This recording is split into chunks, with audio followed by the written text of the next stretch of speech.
Assalamualaikum warahmatullahi wabarakatuh. Pada video kali ini kita akan membahas materi tentang aplikasi kekongruenan. Pada subbab sebelumnya, ini kita telah mempelajari pengertian relasi, kekongruenan, serta sifat-sifatnya. Nah, pada subbab ini kita akan mempelajari penggunaan pengertian dan sifat-sifat kekongruenan itu. Nah, kekongruan modulo 9 itu dapat digunakan untuk memeriksa kebenaran perkalian dan penjumlahan bilangan-bilangan bulat dan dikenal dengan istilah koreksi 9.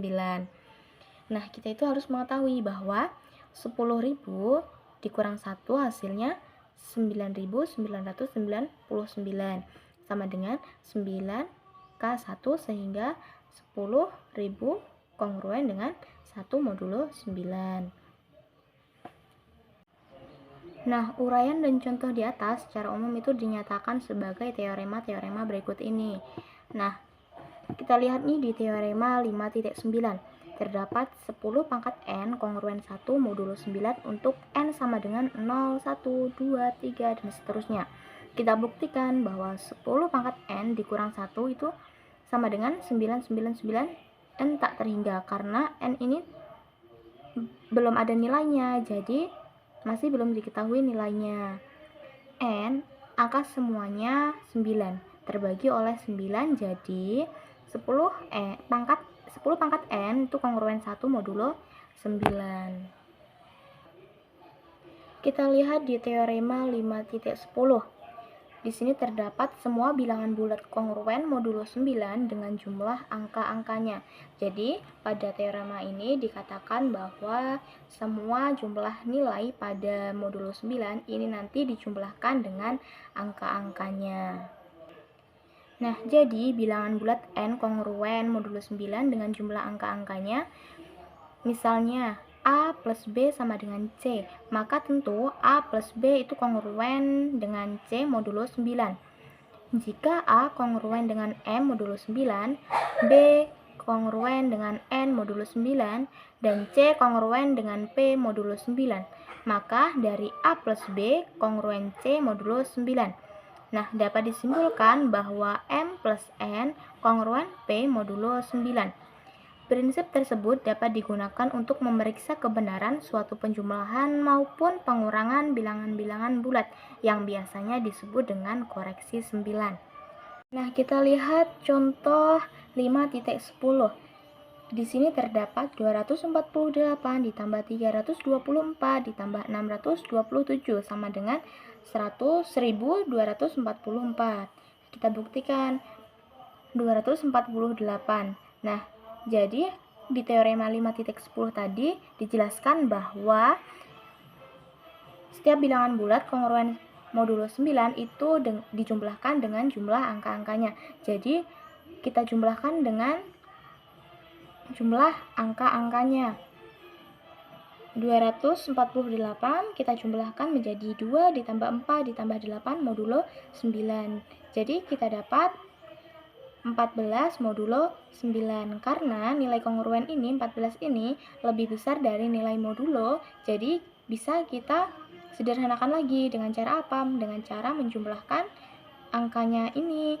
Jadi 1 ditambah 4 yaitu kita dapat 5 modulo 9. Jadi 248 itu kongruen dengan 5 modulo 9. Yang selanjutnya yaitu 324.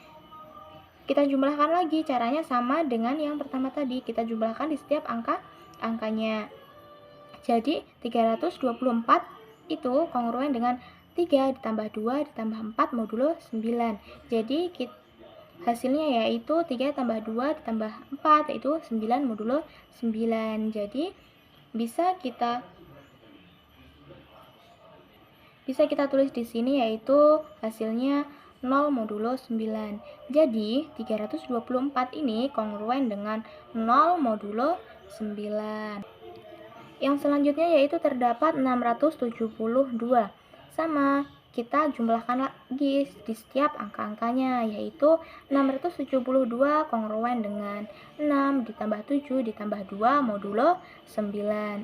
Jadi hasilnya yaitu 15 modulo 9. 15 ini angkanya lebih besar dari angka jumlah modulonya. Jadi masih bisa kita sederhanakan lagi. Dengan cara apa? Dengan cara menjumlahkan angkanya.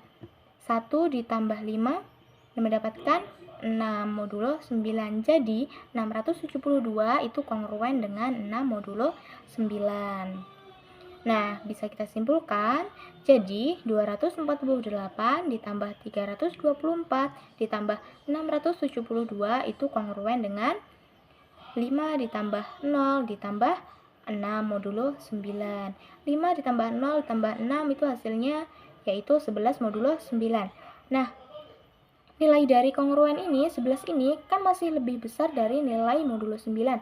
Jadi, masih bisa kita sederhanakan dengan cara apa? Ya, dengan cara menjumlahkan di setiap angka-angkanya. Jadi, 1 ditambah 1 hasilnya 2 modulo 9. Jadi, 248 ditambah 324 ditambah 672 itu kongruen dengan 2 modulo 9. Nah, sedangkan hasil dari 1244 itu adalah kita jumlahkan lagi di setiap angka-angkanya. Jadi, 1 ditambah 2 ditambah 4 ditambah 4 modulo 9. Kita jumlahkan dan mendapatkan hasil yaitu 11 modulo 9. Nah, 11 ini juga nilainya masih di atas nilai modulonya. Jadi, kita jumlahkan lagi. 1 ditambah 1 hasilnya yaitu 2. Jadi 1244 itu kongruen dengan 2 modulo 9. Nah, dari kongruen yang pertama tadi ini dan kongruen yang kedua yang ini itu berarti 248 ditambah 324 ditambah 627 sama dengan 1244 itu benar karena hasil akhirnya yaitu sama 2 modulo 9. Di sini juga 2 modulo 9. Jadi, A kongruen dengan B modulo M dan C kongruen dengan D modulo M. Maka AC kongruen BD modulo M. Nah, prinsip ini dapat digunakan untuk memeriksa kebenaran suatu hasil perkalian. Nah, kita lanjut di contoh 5.11. Nah, di sini kita mau memeriksa kebenaran suatu hasil perkalian. Jadi, di sini terdapat contohnya 84 dikali 428 sama dengan 35.952. Nah, itu apakah benar? Jadi, kita buktikan. Jadi, kita jawab 84 itu kita jumlahkan dulu angka-angkanya kayak seperti contoh yang tadi. Jadi 84 kongruen dengan 8 ditambah 4. 8 ditambah 4 itu berapa? Yaitu 12. Jadi 8 ditambah 4 kongruen dengan 12. 12 ini kita sederhanakan lagi. Ditambahkan 1 ditambah 2 hasilnya yaitu 3. Jadi 12 kongruen 3 modulo 9. Kita hitung lagi di angka yang 428. Kita jumlahkan lagi di setiap angka-angkanya. Jadi 428 itu kongruen dengan 4 ditambah 2 ditambah 8. Berapa hasilnya? Yaitu kongruen 14. 14 ini nilainya masih lebih besar dari nilai modulonya. Jadi kita tambahkan lagi angka-angkanya. Jadi 1 ditambah 4 yaitu kita dapat 5. Jadi 14 itu kongruen dengan 5 modulo 9. Maka 84 dikali 428 itu kongruen dengan 3 dikali 5 modulo 9.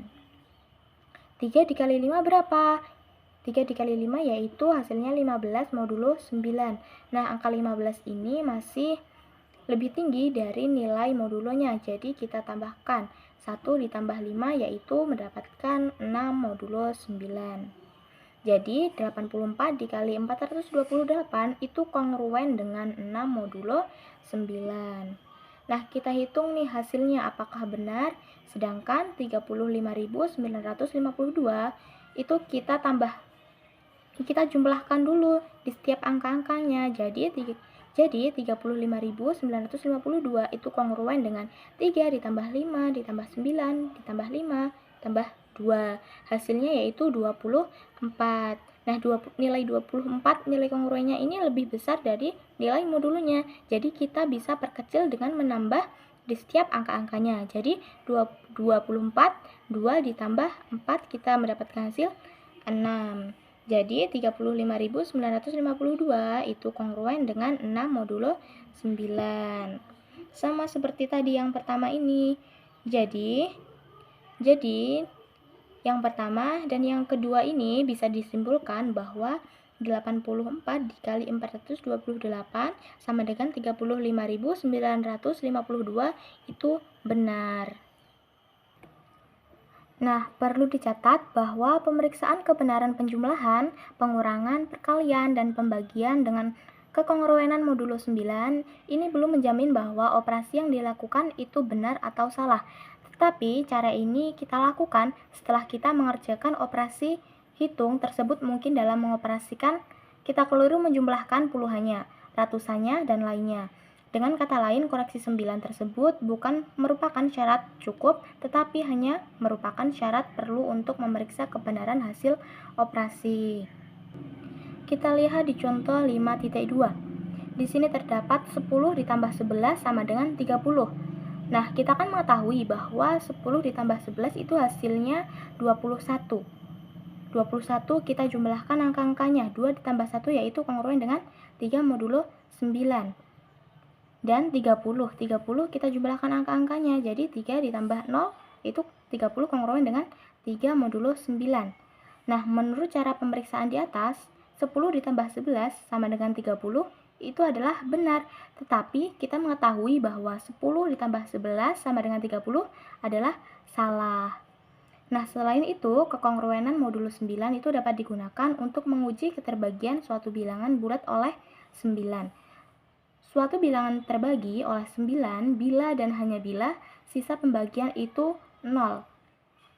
N kongruen A modulo 9 bila dan hanya bila N dan A itu masing-masing mempunyai sisa yang sama jika dibagi dengan 9. Jadi, jika N kongruen dengan A modulo 9, maka N terbagi oleh 9 bila dan hanya bila A terbagi oleh 9. Padahal N kongruen modulo 9 dengan jumlah angka-angkanya. Di sini terdapat suatu bilangan bulat itu terbagi oleh 9 apabila jumlah angka-angkanya itu terbagi oleh 9. Kita lihat di contoh 5.13. Di sini terdapat contoh 7.587. Kita jumlahkan angka-angkanya. Jadi 7.587 itu kongruen dengan 7 ditambah 5 ditambah 8 ditambah 7. Hasilnya yaitu terdapat 27. 27 ini nilainya lebih besar dari nilai modulonya. Jadi kita jumlahkan. Jadi 2 ditambah 7 yaitu mendapatkan 9. Modulo 9. Nah, karena hasil 9 ini, karena 9 itu membagi habis 9, maka 9 itu membagi habis 7.587. Yang selanjutnya, contoh yang selanjutnya yaitu terdapat 47.632. Kita jumlahkan lagi setiap angka-angkanya. Jadi 4 ditambah 7 ditambah 6 ditambah 2 ditambah 3. Hasilnya yaitu 22. 22 ini bisa kita sederhanakan lagi dengan menjumlahkan di setiap angka-angkanya. Jadi 2 ditambah 2 yaitu mendapatkan 4. Nah, karena 9 itu tidak bisa membagi habis 4, maka 9 tidak membagi habis 47.623.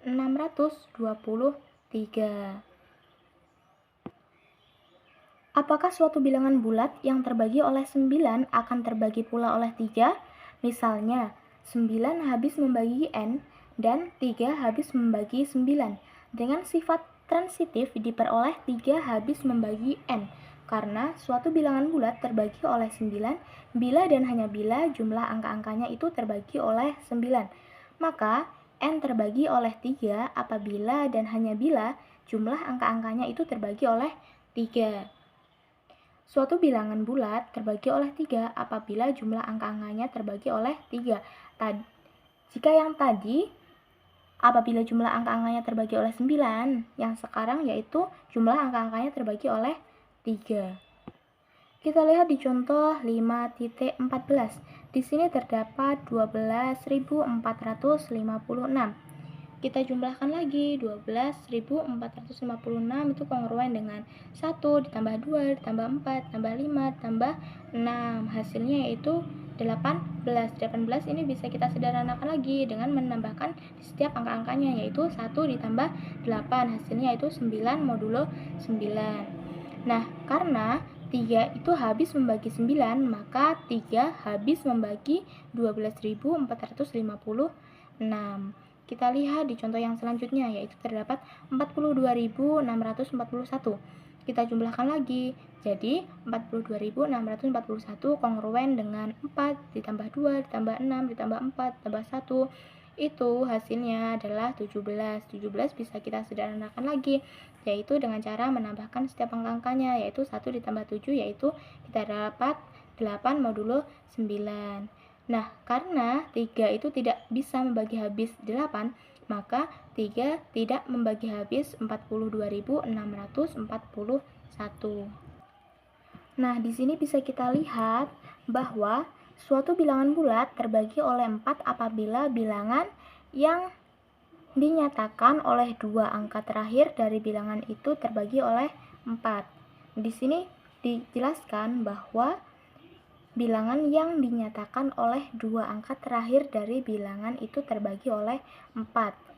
Lihat di contoh 5.15. Di sini terdapat 5, 1, 3, 4, 2, 1, 6. Nah, dua angka terakhirnya berapa? Dua angka terakhirnya yaitu 6, 16. 16 ini bisa nggak sih terbagi oleh 4? Iya, 16 ini bisa terbagi oleh 4. Hasilnya yaitu 4. Karena 16 ini terbagi oleh 4, sebab 16 itu dua angka terakhir yang terbagi oleh 4. Karena 16 ini bisa terbagi oleh 4. Jadi terbukti bahwa ini bisa terbagi oleh 4 itu.